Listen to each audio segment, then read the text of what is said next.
Is the crack free of residual dust and debris so the sealant can adhere properly? Start by removing loose material with a stiff nylon bristle wheel run at moderate speed to avoid widening the crack. Follow the wheel with a vacuum fitted with a narrow nozzle and hold the nozzle against the crack while moving along its length to extract dust that brushing leaves behind.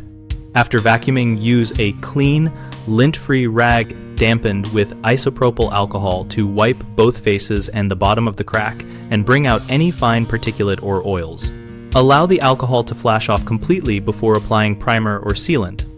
For joints that are deep or have undercuts, insert a thin, flexible scraper to dislodge trapped material, then repeat vacuum and wipe steps.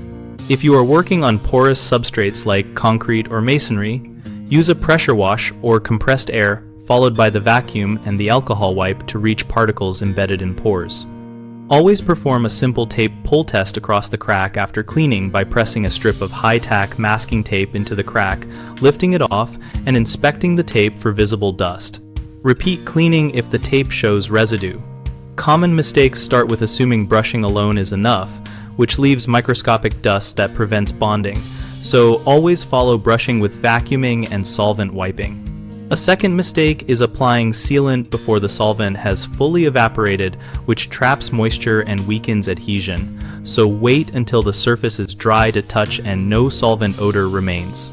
The third frequent issue is ignoring the entire bond surface by only cleaning the opening. That causes edge lift, so make sure you clean the full width and depth that the sealant will contact and use the tape pull test to verify.